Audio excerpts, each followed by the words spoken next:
Merhaba. Merhaba. Bonjour à toutes et à tous et bienvenue tout d'abord pour ce nouveau rendez-vous d'étranges lectures qui vous est proposé à distance et à domicile pour la 5e fois cette saison, en espérant que c'est la dernière.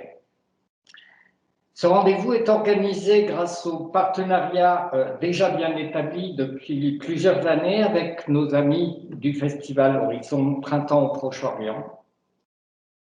Pandémie oblige, cette étrange lecture turque, nous n'avions pas pu la réaliser la saison précédente, mais on a considéré que cet hommage à Selahattin Demirtas, auteur et figure importante de la résistance et du combat pour la démocratie dans son pays, gardait toute sa pertinence cette année et son actualité, et justifier notre décision de reconduire ce programme cette année avec l'aide d'Emmanuelle Colas, son éditrice. Vous avez publié successivement les 2 premiers livres de Selahattin Demirtas et vous avez traduit le second.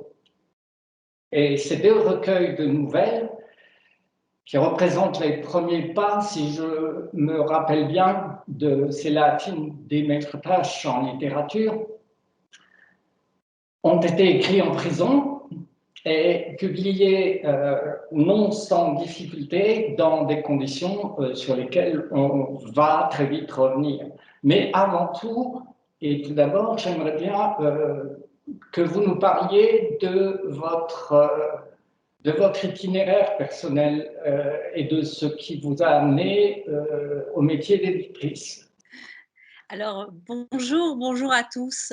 Merci à vous de cette invitation et à laquelle je suis très sensible, et cela fait maintenant 2 ans que je m'étais engagée dans cette invitation et j'en étais très heureuse. Je regrette beaucoup qu'elle n'ait pas pu se faire en présentiel, mais bon, seul l'avenir nous dira si enfin nous pourrons enfin nous rencontrer.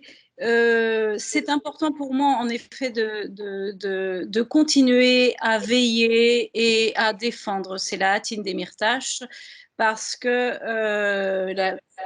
nous reviendrons dessus aussi, la situation en Turquie et pour les Kurdes et pour le Parti démocratique des peuples de Demirtas et pour le monde, je dirais, est problématique. Alors oui, en 2018, j'ai choisi de publier l'Aurore, en 2019 de continuer à le soutenir, à soutenir Demirtas en publiant Et tournera la roue. Nous reviendrons peut-être sur la question de la traduction, pourquoi j'ai traduit ce texte. Et je continue à suivre, à échanger avec Selahattin Demirtas, et je pense publier son 3e livre l'année prochaine. Comment je suis arrivée au métier d'éditeur, puisque c'est la question. Je dirais que je suis d'abord une lectrice. Je lis depuis toujours, je vis dans les livres depuis toujours, et c'est un parcours, enfin, c'est quelque chose qui m'accompagne depuis très longtemps. Les livres m'ont amenée à voyager, à vraiment voyager en littérature, mais en histoire, et un peu partout dans le monde, et notamment avec une attirance particulière vers la Grèce, puis la Turquie, la Syrie, et en faisant le tour de la Méditerranée. Je pense que j'ai quelque chose à voir avec la Méditerranée, avec le Proche-Orient, et je suis devenue universitaire. Je suis maître de conférence d'histoire grecque, et j'ai fait une thèse qui m'a emmenée en Grèce, en Turquie et en Syrie notamment, et avec un tropisme particulier sur la Turquie, parce que je suis épigraphiste, c'est-à-dire que je lis les inscriptions. Les inscriptions, ce sont ces textes écrits sur les pierres et qui racontent une partie de la vie des cités. Donc, je suis ancrée dans une histoire des institutions et des mentalités. Et là, vous trouvez sans doute quelque chose qui a à voir avec la ligne éditoriale que je mène aujourd'hui. Alors, après quelques années où j'ai adoré enseigner, faire de la recherche, j'ai continué à arpenter le Proche-Orient, j'ai eu envie de créer un outil. Et pour moi, une maison d'édition, un catalogue, c'est un outil pour dire le monde et de faire le lien entre tout ce que je connaissais de l'histoire, mais pour dire le monde antique et de l'histoire en général, pour regarder le monde contemporain. Et puisque finalement, je suis citoyenne d'un monde contemporain. Et cet outil, ça a été Galahad Édition, que j'ai créé en 2005 et qui a terminé sa vie en 2017. Mais en suivant toujours une ligne éditoriale qui est entre le littéraire et le politique. Et je dis le politique. La vie de la cité, le regard sur le monde, comment un citoyen, et là je serais aristotélicienne, un citoyen a le pouvoir de délibérer, de juger et de commander, qu'il soit gouvernant ou gouverné, mais donc par la littérature, et c'est le choix que j'ai fait de dire par la littérature, quelque chose du politique dans un rapport de l'individu à sa communauté et donc aussi de l'individu au pouvoir, de la communauté au pouvoir. C'était ça l'idée. Et puis j'ai perdu la maison et j'ai eu la chance de réinventer une maison. Le dénominateur commun, c'est moi. Et donc, c'est ce pourquoi elle porte mon nom. J'avais toujours dit que la maison ne porterait pas mon nom, mais finalement, quand on est face à un deuil tel que celui de perdre une maison d'édition et tout son catalogue, je n'ai plus qu'une histoire. Et cette histoire est au service de la nouvelle maison. Et cette nouvelle maison s'inscrit dans le littéraire et le politique. Et évidemment, ce que j'avais défendu autour de la Turquie dans la première maison, on le retrouve en continuité dans la deuxième. Sur les femmes aussi. C'est un vrai parcours et je vous remercie d'avoir prononcé un mot qui m'est cher, c'est le mot itinéraire. Une vie, pour moi, c'est un itinéraire, des rencontres. Rien n'est fait tout à fait au hasard. On va en venir à Selahattin Demirtas lui-même. Et je suis curieux enfin, vous en avez déjà parlé, notamment dans les postfaces. Est-ce que vous pouvez nous parler des circonstances très, très particulières dans lesquelles vous êtes entré en contact avec Selahattin? Oui. Alors en fait, Selahattin Demirtas est une figure qui est présente en Turquie de plus en plus à partir des années 2010. On le voit plus présent, c'est-à-dire qu'il apparaît.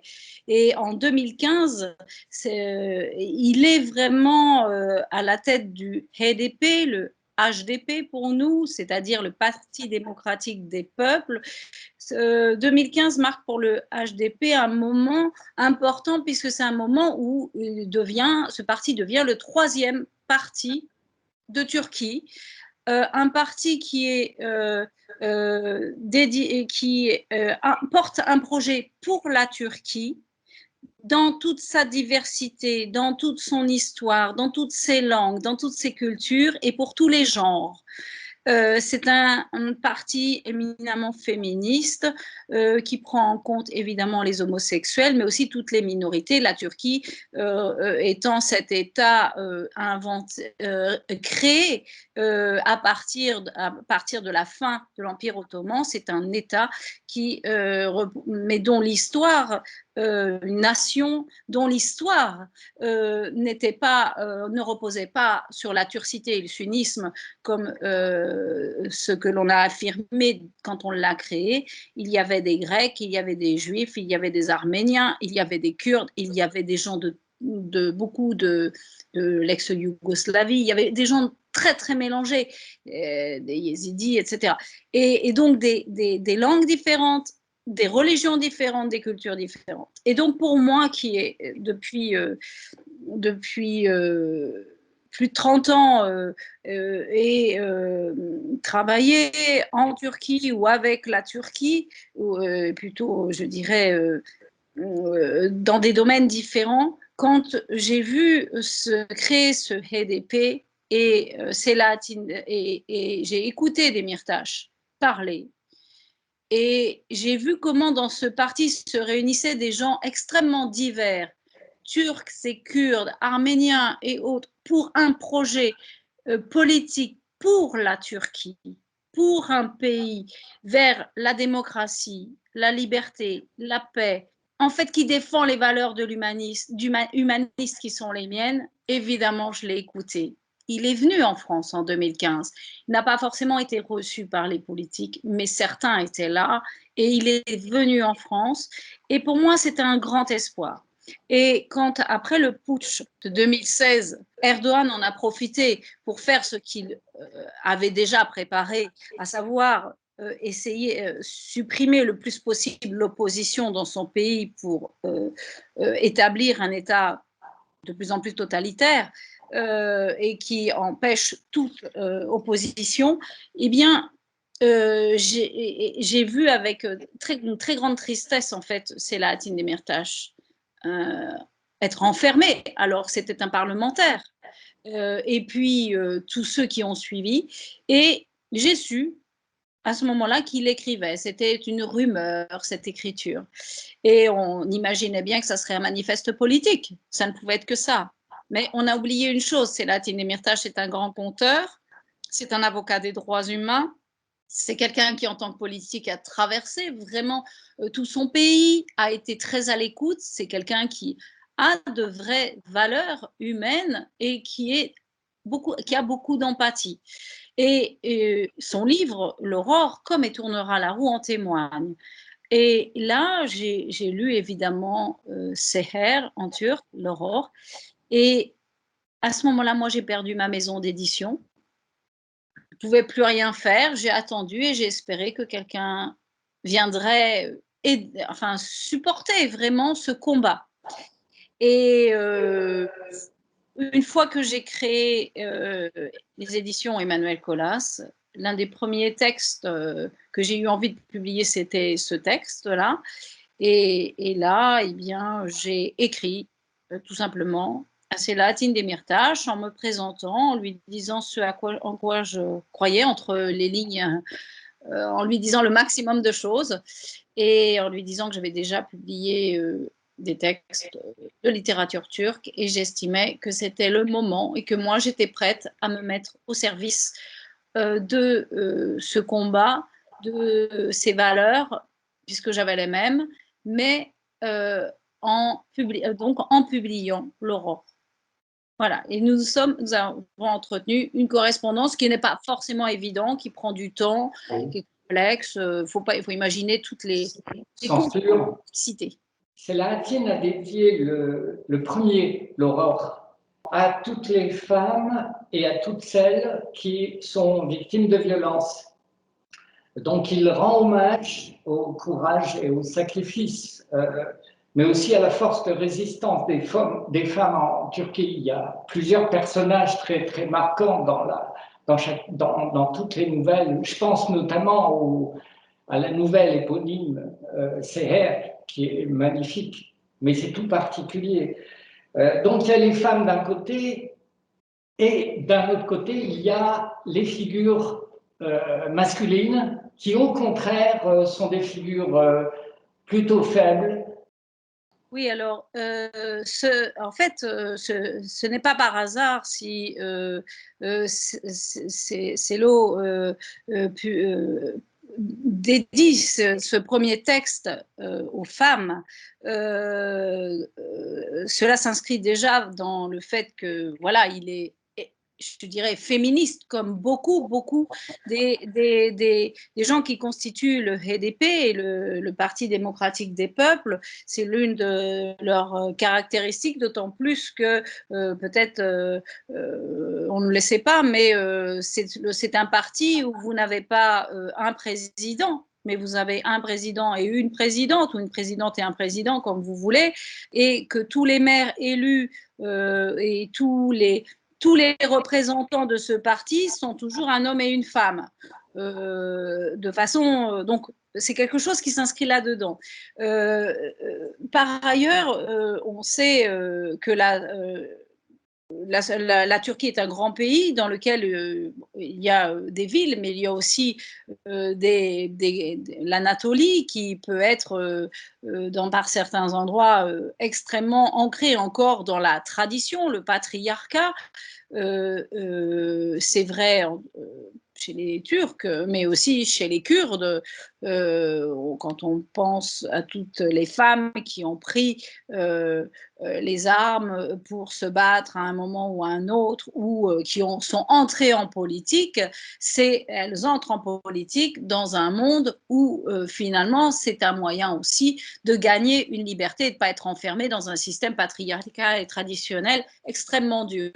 C'est ce que reflète beaucoup ce texte. Alors ça a encore plus de sens d'en parler aujourd'hui, puisque depuis très peu de temps, Erdogan a demandé que la Turquie sorte de la Convention d'Istanbul qui s'inscrit, enfin, qui permet qui était quelque chose qui permettait de se battre contre les violences faites aux femmes. Donc, on voit bien que on est par la littérature et des histoires extraordinaires qu'il raconte. C'est vrai, on parle de Serre et du crime d'honneur, mais moi j'aime particulièrement les délices d'Alep, avec cette très très belle histoire qui se trouve vraiment à Antakya, donc tout près. On est déjà en Syrie si on prend les lignes de frontières anciennes,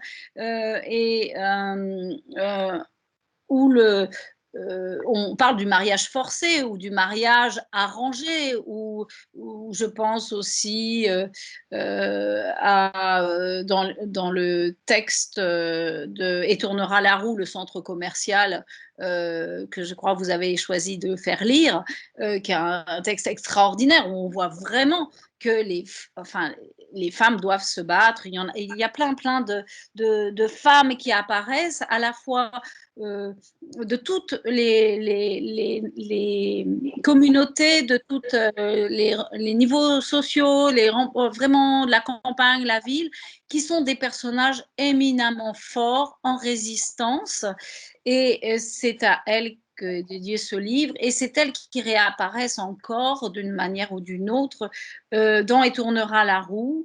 Ça, c'est important, mais ça s'inscrit toujours dans cette société éminemment traditionnelle où les hommes sont quand même très présents. Le machisme existe depuis très très longtemps. Ça fait des millénaires que voilà, c'est difficile. Et il y a beaucoup d'hommes qui apparaissent quand même dans ce texte. Et ce sont des hommes, en effet, qui peuvent être dans la culpabilité, dans le remords, ou des lâches, mais pas seulement, je crois. C'est simplement réagir là où ça fait mal.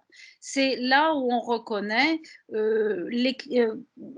l'avocat des droits humains, clairement, mais le politique, mais aussi, et c'est la nouveauté avec l'Aurore, c'est l'écrivain.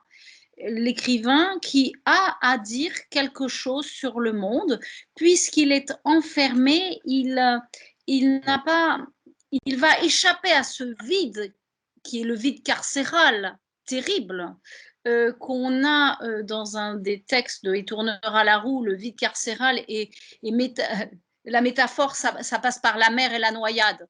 Pour un Kurde, la mer ou la noyade, c'est quand même un peu improbable. Eh bien, la prison, c'est cet enfer-là. Et dans cet enfer de cette solitude, de ce on ne peut rien faire, lui, il écrit. Et quand il écrit, il va pousser les murs et il va vous promener partout en Turquie et parler notamment de celles qui peuvent changer quelque chose. Ce sont les femmes. Et notamment, on le voit, sa femme, Başak Demirtaş, qui a pris tellement, qui était tellement d'importance et qui est tellement présente pour défendre Demirtaş aujourd'hui. Elle est seule avec ses 2 filles, elle travaille, elle a 2 filles qui grandissent pendant que leur père est en prison et elle est là. Et ce sont ces femmes-là qui peuvent sortir la Turquie de ce monde autoritaire, traditionnel, où on laisse faire. Voilà. Bon, il y a beaucoup de tragiques, beaucoup de nouvelles tragiques, mais il y a aussi, enfin, il a le sens, pardon, il a le sens du, c'est quelqu'un d'ironique dans le ton, c'est quelqu'un qui utilise le burlesque aussi dans le ton. Et cette variété de tonalités, je crois que Claude Foss et Émilie Esqueré ont choisi dans le recueil, le second recueil, 3 nouvelles qui elles-mêmes ont une tonalité totalement différente. Oui, je crois que la particularité de ces 2 textes, c'est à la fois de s'inscrire dans la réalité. C'est un vrai tableau de la Turquie dans toutes ses couleurs, dans toute sa diversité, dans toutes ses difficultés. Et c'est aussi, il souffle, je dirais, toute l'inspiration liée à son origine kurde, mais c'est aussi beaucoup de poésie, beaucoup ce qu'on appellerait du réalisme magique, le burlesque. C'est quelqu'un qui a énormément d'humour dans la vie et qu'on retrouve en effet d'un point de vue du conte ou de la fable. Donc on retrouve ce personnage, enfin, c'est ça qui m'impressionne quand je lis. On oublie quand on lit ce texte que l'écrivain est en prison, dans une cellule qui fait 10 mètres carrés, dans une prison de haute sécurité où il est impossible qu'il voie quiconque, et c'est très compliqué, hormis ses avocats, mais c'est toujours très très complexe, où au début il ne pouvait pas écrire, qu'il a fallu se battre pour qu'il puisse écrire, où il reçoit son courrier, mais évidemment il est ouvert, etc. Il y en a une grande partie qui se perd, mais où il est étonnamment hors les murs. Il est extrêmement libre, libre dans sa tête, et c'est ça qui agace, c'est pour ça qu'on ne veut pas le laisser sortir. Quand il écrit ces textes, ce sont des textes qui... moi, je me souviens de la lettre à la commission de censure qui fait rire, Oui. ou l'histoire du cobaye dans l'autre, le cobaye, c'est drôle. Et puis ce moment, moi j'aime bien, il y a une nouvelle, en fait il y a 2 nouvelles qui sont comme des petits romans. Il y en a une dans l'Aurore et une aussi dans Et tournera la roue. Je me souviens du Royaume de mon grand-père. Et c'est une histoire terrible. Et c'est un petit roman déjà, cette novella.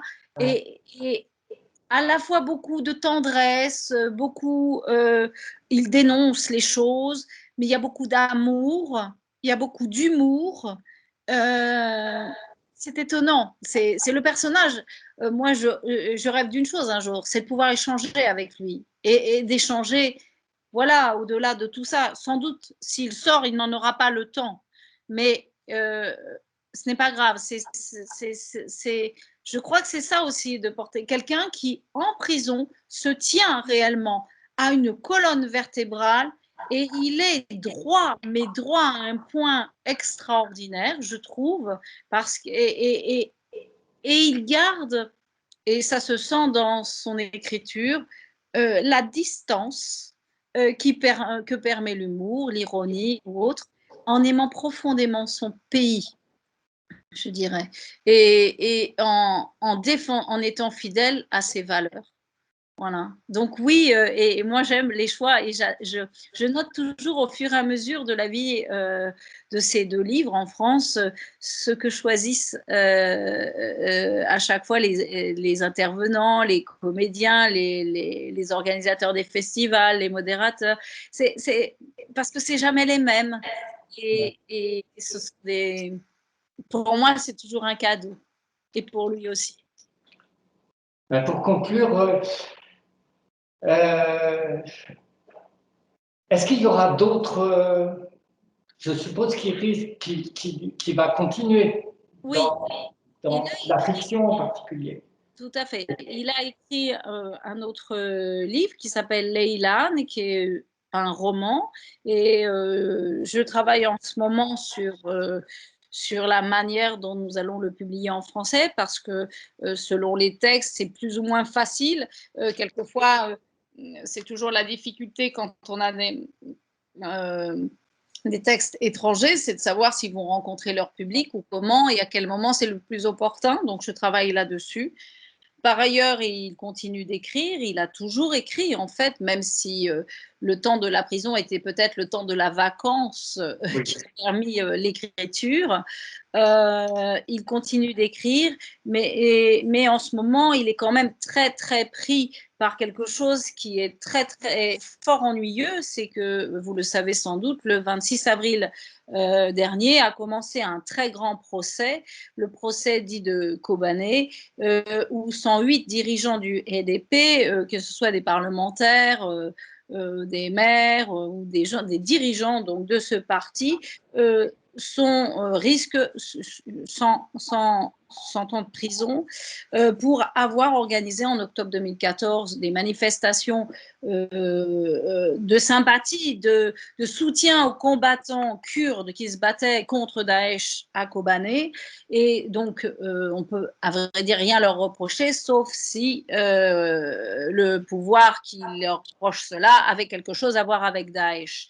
Et donc, aujourd'hui, il s'occupe de sa défense. C'est quelqu'un qui est entouré d'avocats, mais c'est quand même quelqu'un qui est avocat lui-même et sûr de ce qu'il est. Il n'est pas prisonnier, il n'a été condamné à rien.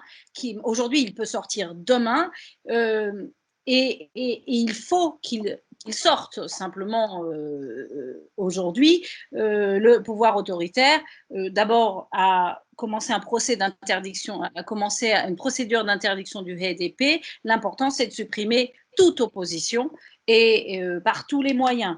Et ce nouveau procès politique vise à supprimer toutes les formes d'opposition, dont celle notamment portée par Demirtas et le HDP, qui est quand même la seule qui peut amener vers un avenir possible en Turquie. Et pour nous, quelque chose qui nous protège aussi de toute cette alliance nationalo-islamiste qui est en place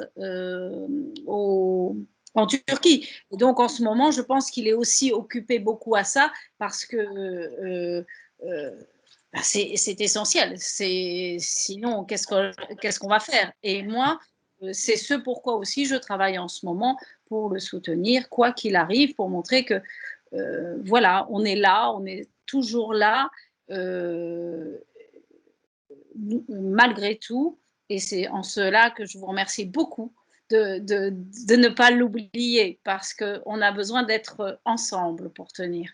Merci à vous.